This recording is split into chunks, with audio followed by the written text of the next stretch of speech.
Excuses today to bomb Muslims in Afghanistan and Muslims in Iraq and now the Muslims in Libya. They want to implement democracy with a B-52 bomber in Afghanistan. They want to implement democracy and freedom in Iraq by carpet bombing them. Over 100,000 men, women and children killed in the first week in 2003. Just the Sharia is coming to Libya and Egypt and the UK.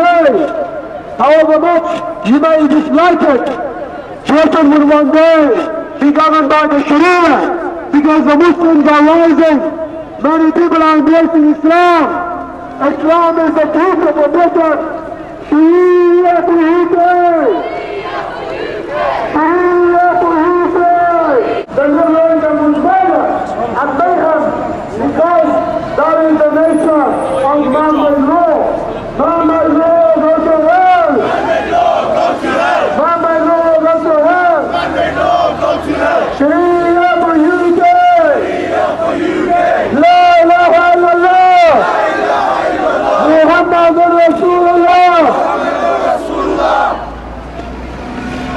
Takbir. Takbir. Takbir.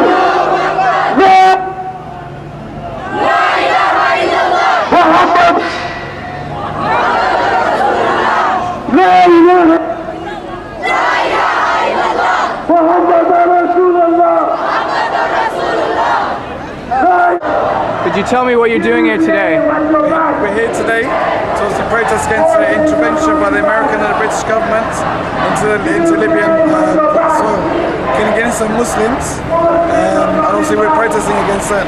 They were the ones initially supplying them with weapons and arms and also training the people, snipers, to kill the people and control the masses. But now when it comes to affect their interests, as in the oil, and obviously they want control of the land as well, they try to enforce their own way of life onto the people there. What would you say to Muslims that are fighting against Gaddafi, but also fighting with allied forces? Right now the thing is that do not be deceived by the British and American governments. They have a double agenda. They may show on one side that they're there to protect them. On the other side we can see the situation in Iraq and Afghanistan, where millions of innocent Muslims, men, women and children have been slaughtered. So obviously it's a real reality of the situation in Iraq and Afghanistan. So obviously we're going to see the same situation in Libya. Even one of the politicians came out recently and said we're going to be there for around 30 years. So obviously there's no real solution except the Sharia for Libya. And obviously the Muslims determine this own agenda themselves, not to be enforced by them, by the American and the British.